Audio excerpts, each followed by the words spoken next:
Tekad Gideon Tengker memenjarakan mantan istrinya Rita Amelia Beta. Kedua anaknya Nagita Slavina dan Marsha Tengker alias Caca Tengker tak pernah surut. Karena hal itu merupakan bagian dari upaya Gideon untuk mendapatkan sebagian dari harta bersamanya dengan sang mantan istri Rita Amelia. Belakangan, Gideon Tengker menyadari bahwa nasib dirinya kini tidak mendapatkan harta bersama, ditudingnya akibat siasat bersama Rita Amelia dibantu kedua putrinya Nagita dan Caca.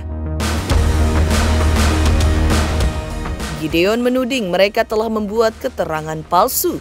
Atas tuduhan tersebut, Gideon telah melaporkan ketiganya ke Polda Metro Jaya di tengah bergulirnya gugatan perdata Gideon ke Pengadilan Negeri Jakarta Selatan, di mana Rita Amelia tidak pernah hadir di persidangan. Menurut pihak Gideon, Rita Amelia, Nagita, dan Caca tidak bisa cuek dengan laporan pidana karena akan beresiko dijemput paksa polisi. Artinya, Gideon serius menyeret mantan istri dan kedua putrinya ke penjara demi mendapatkan sebagian harta bersama. Lantas, seperti apa tanggapan Nagita, Raffi Ahmad, Mama Rita, dan Caca Tengker atas langkah Gideon tersebut? Pemirsa, bersama Intens Investigasi, kami hadirkan kabar terkini, terpercaya, dan teraktual. Tetapi sebelumnya, jangan lupa untuk like, subscribe, dan juga share channel YouTube ini.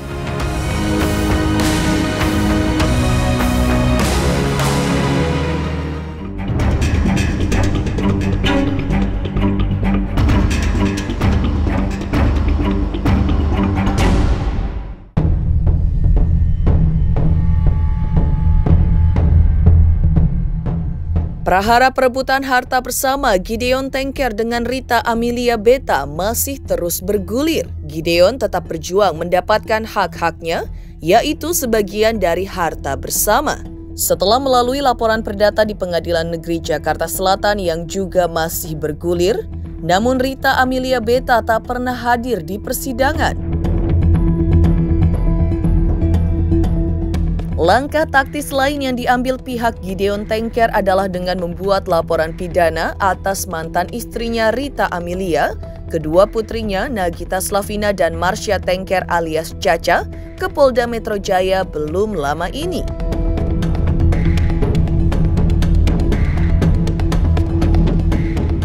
Pihak Gideon Tengker pun mengungkap fakta-fakta yang menurutnya sangat merugikan dirinya.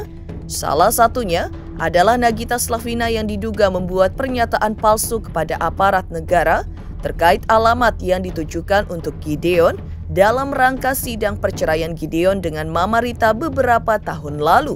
Dugaan Rita, Nagita, dan Caca membuat pernyataan palsu itulah yang menjadi poin penting dari laporan pidana Gideon Tengker ke Polda Metro Jaya. Sebab efek dari keterangan palsu tersebut, surat yang dikirim dari pengadilan selama proses perceraian tidak pernah sampai ke alamat Gideon di Bogor, melainkan ke alamat rumah yang ditempati Rita Amelia dan anak-anak. Akibatnya Gideon tidak pernah tahu jadwal persidangan cerai hingga lahirlah putusan Versteeg.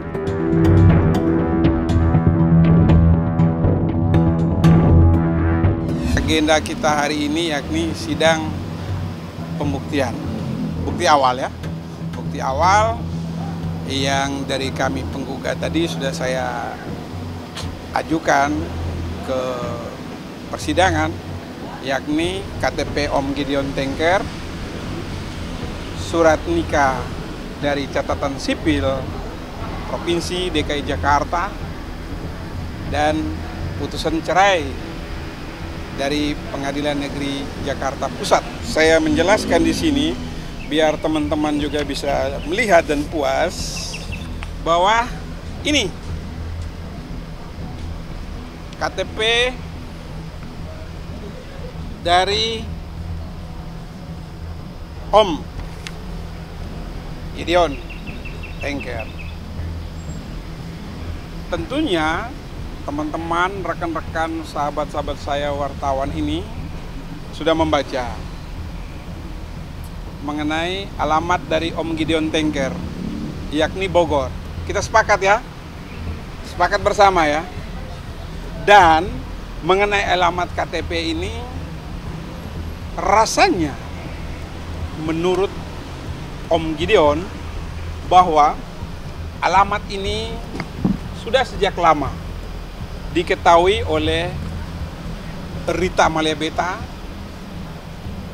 Nagita Slavina Tengker, dan Caca Tengker.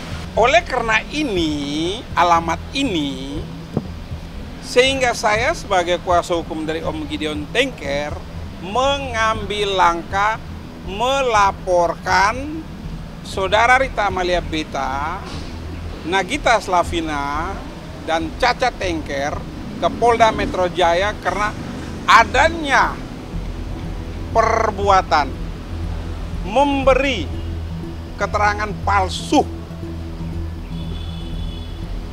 Itu pertama. Ketidaksesuaian alamat. Sementara diketahui oleh mantan istri yang itu masih berstatus suami istri dan anak-anak itu memberikan keterangan kepada Kantor Pengadilan Negeri Jakarta Pusat, sehingga dampaknya sehingga Pengadilan Negeri Jakarta Pusat memberi relas panggilan atau surat pemberitahuan pemanggilan untuk sidang itu tidak sampai di alamat sini. Tidak sampai. Sehingga Om Gideon tidak pernah tahu kalau ada surat panggilan. Dan Om Gideon tidak sempat hadir dalam persidangan di Pengadilan Negeri Jakarta Pusat. Sehingga putusannya first take karena 2 kali tidak hadir persidangan. Ini celaka ini. Mereka tahu kalau suaminya beralamat di sini. Dan anak-anaknya tahu kalau papanya mereka tidak beralamat di yang mereka tujukan. Ya kan? Berarti adanya satu perbuatan melawan hukum di sini. Dari situ, bukan cuma pemalsuan surat yang mengenai tanda tangan, tapi awalnya dari sini. Ini titik baliknya mereka tuh dari sini yang kami laporkan. Ini memberikan keterangan memberikan keterangan dalam lembaran negara, sehingga Om Gideon Tengker itu dipanggil ke sini, ke alamat sini, ke alamat yang tidak sepatutnya di sini. Gideon Julius Tengker akhirnya dipanggil ke Cempaka Putih. Seharusnya kalau mau fair, benar-benar mau cerai, harusnya panggilan ke sini, ke Bogor, bukan ke Cempaka Putih. Iya kan? Orangnya tidak tinggal di sini. Dan sialnya, alamat yang mereka pakai untuk memanggil Om Gideon Tengker itu alamat rumah yang mereka tempatin. Alamat rumah yang mereka usaha di situ. Framebridge. Ini menurut keterangan Om Gideon Tengker bahwa mereka tinggal di situ, usaha di situ. Framebridge dan lain sebagainya itu. Di balik perceraian Gideon Tengker dan Rita Amelia di tahun 2021, kuasa hukum Gideon mengungkap bahwa diduga ada siasat atau upaya dari pihak Rita Amelia agar putusan cerai ketika itu dilakukan secara first take tanpa kehadiran Gideon Tengker. Selain menuding pihak Mama Rita memberitahu pengadilan soal alamat Gideon Tengker yang tidak sesuai alamat di KTP aslinya, pihak Gideon juga menuding Mama Rita bersiasat merayu Gideon menggunakan anak mereka, Nagita dan Caca Tengker, agar menandatangani surat yang sudah diketik dan dimaterai. Ketika itu Nagita dan Caca merayu Gideon agar menandatangani surat tersebut agar Gideon bisa mendapat sebagian dari harta bersama. Namun rupanya isi suratnya membawa Gideon tidak mendapatkan apa-apa. Belum lagi dengan suratnya itu yang dipakai untuk 2017, nyatanya diminta tanda tangan 2018. 21 baru ditandatangan oleh Om Gideon Tengker yang menyatakan adanya pertemuan, adanya kesepakatan di situ bahwa Om Gideon menyatakan tidak mengikuti persidangan, mengikuti putusan. Ini apa ini? Karena menurut keterangan dari Om Gideon bahwa surat itu sudah jadi, sudah diketik dan sudah ada meterainya, sudah ditempelkan di situ. Ya kan? Papa kalau mau minta harta supaya mama bagi, Papa tanda tangan ini. Apa itu? Ya supaya Papa dapat. Nanti kita yang ngurus semua cerainya. Ya namanya orang tua dinina bobo kan, dibujuk rayu anak-anaknya tanda tangan. Saya habis tanda tangan, Om juga ya orang cerdas, dasarnya orang cerdas. Om suruh asisten di rumahnya fotokopi. Begitu habis fotokopi mereka dapat asli ya mereka langsung pulang pamit. Tapi mereka lupa. Makanya saya bilang sekali lagi dengan teman-teman, kebenaran akan mencari jalannya sendiri. Kalau komunikasi ada, cuman memang seperti itu. Dia bilang saya tidak bisa hadir. Gimana ya? Saya nggak bisa jawab juga sih. Saya no comment ya, karena itu urusannya Kak Dion sama Mbak Rita. Saya no comment gitu ya. Nanti kita lihat aja nanti ya. Yang penting saya berdoa semoga kita semua dikasih kesehatan gitu, Mbak Rita sehat, Caca, Gigi, semua cucu sehat gitu, kita semua sehat gitu. Karena semua yang nentuin kan atas ya gitu. Tapi kalau masalah urusan pribadi saya serahkan sama yang di atas. Gideon Tengker pun merasa bahwa kerugian dan derita yang dialaminya saat ini harus dipertanggungjawabkan di hadapan hukum oleh anaknya Nagita Slavina dan Marsha Tengker, serta mantan istrinya Rita Amelia, yaitu dengan dijebloskan ke penjara pasca ia laporkan pidana ke Polda Metro Jaya. Menurut pihak Gideon Tengker, sebentar lagi penyidik bakal memanggil Nagita, Caca, dan Mama Rita untuk diperiksa. Sekali boleh tidak dipenuhi panggilan penyidik, tapi jangan 2 atau 3 kali yang bisa beresiko akan dijemput paksa. Sebab ini bukan laporan perdata seperti urusan sebelumnya di Pengadilan Negeri Jakarta Selatan, melainkan laporan pidana. Ya, Gideon Tengker serius dengan laporan pidana hendak menyeret Nagita, Caca, dan Mama Rita ke penjara. Pasalnya masuk, memberi keterangan. Ini lembaran negara ini. Lembaran negara ini, ya, lembaran negara, konsekuensi hukumnya jelas. Ini endingnya seperti apa? Ya endingnya mereka harus mempertanggungjawabkan. Mereka suruh gua tanda tangan, terus mana harta sampai hari ini? Mana yang dibagi? Bolehlah di Pengadilan Negeri Jakarta Selatan mereka tidak hadir. Kenapa? Perdata diwakili oleh kuasa hukum, tapi pidana nggak datang 2 kali. Coba deh nggak datang 2 kali kalau nggak dijemput sama Polda Metro. Ayo dah. Sekelas ketua KPK aja, bentar langsung datang dipanggil. Ya kan? Apalagi kita-kita yang lain. Kita lihat aja nanti. Mungkin ntar lagi sudah dipanggil itu.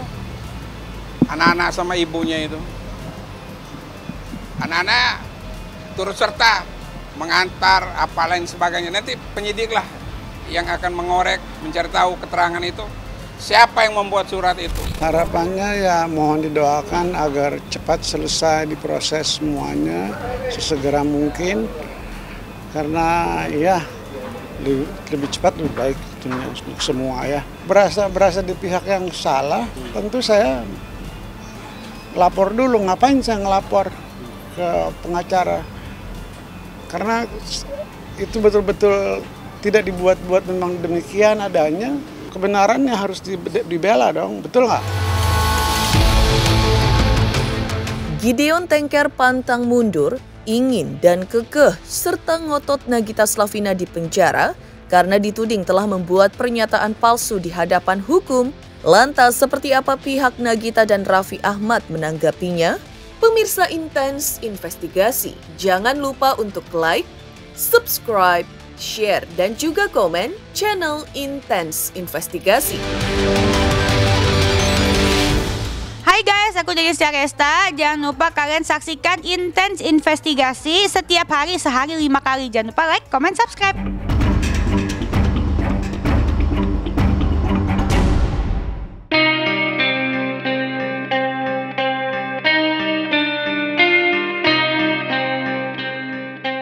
Tengah dituntut sikap Gideon Tengker yang ingin memenjarakan putrinya Nagita Slavina dan Marsha Tengker, kebahagiaan kini tengah menyelimuti Nagita dan Raffi Ahmad saat berada di Spanyol, merayakan ulang tahun keduanya yang sama-sama jatuh pada tanggal 17 Februari 2024 lalu.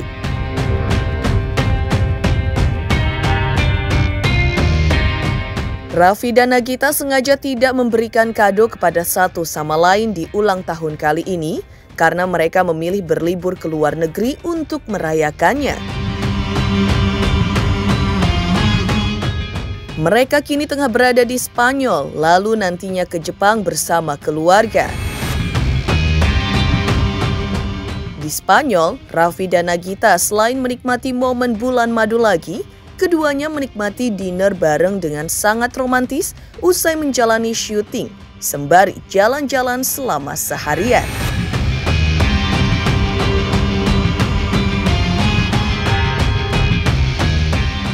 Enggak, kita nggak ngasih kado. Besok kita hari Senin mau ke Spanyol, mau kerja tapi sambil jalan-jalan.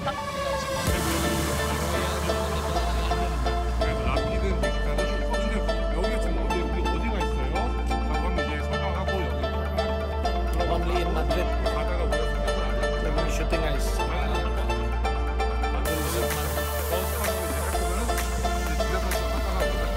Daerah Korea.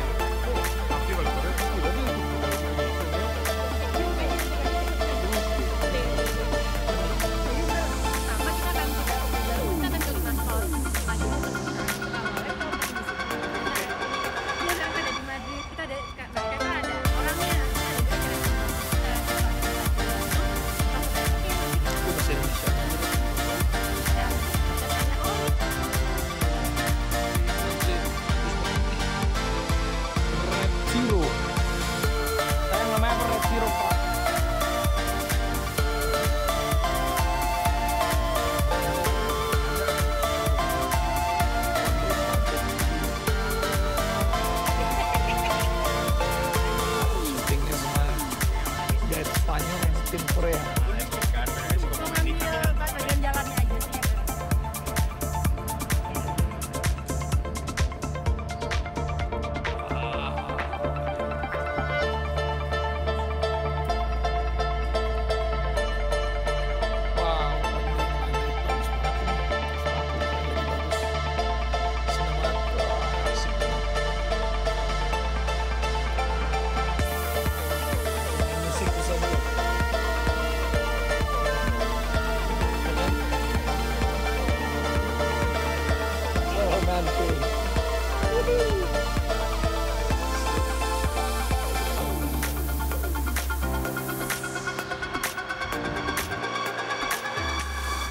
Wah, lagi bagus banget udaranya. Terus latihan lari di sini.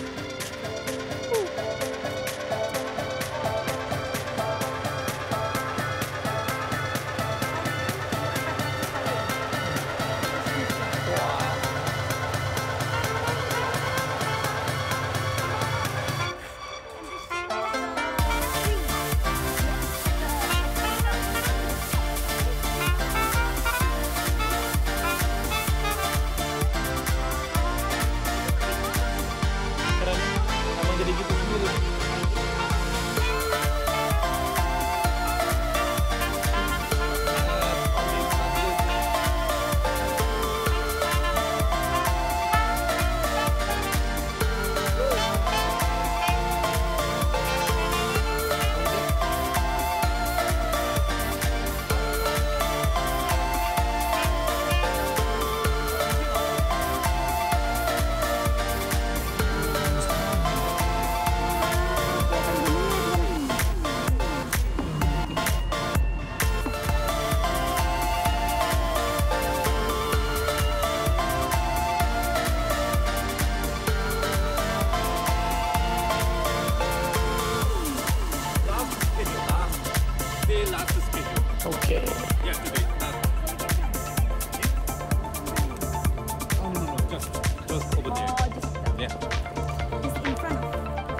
tosi pada Feliz. Rajanya kerja, kalau kerja di sini besok itu karena dia kerja. Jadi nggak boleh.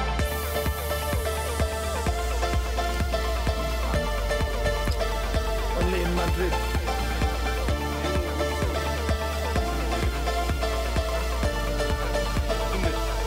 Thank you so much. 감사합니다.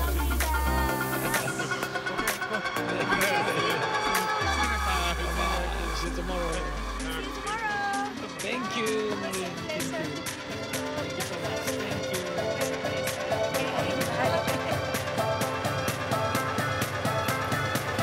Syutingnya asik.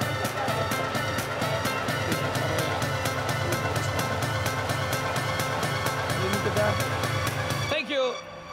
Kita hari ini makan yuk.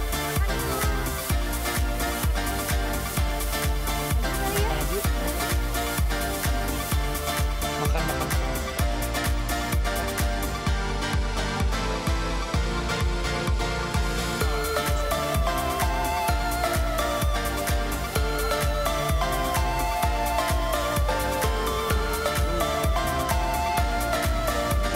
Mana kita? Makan apa? Makan apa? Paya kan? Paya.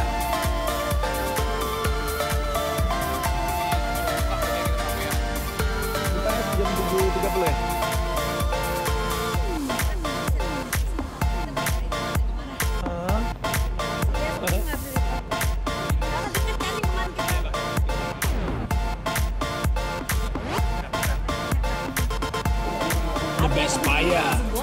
The best paya in Spain, Madrid. Apa? Cobain ini udangnya enak banget, beda dari udang yang Enak, lembut.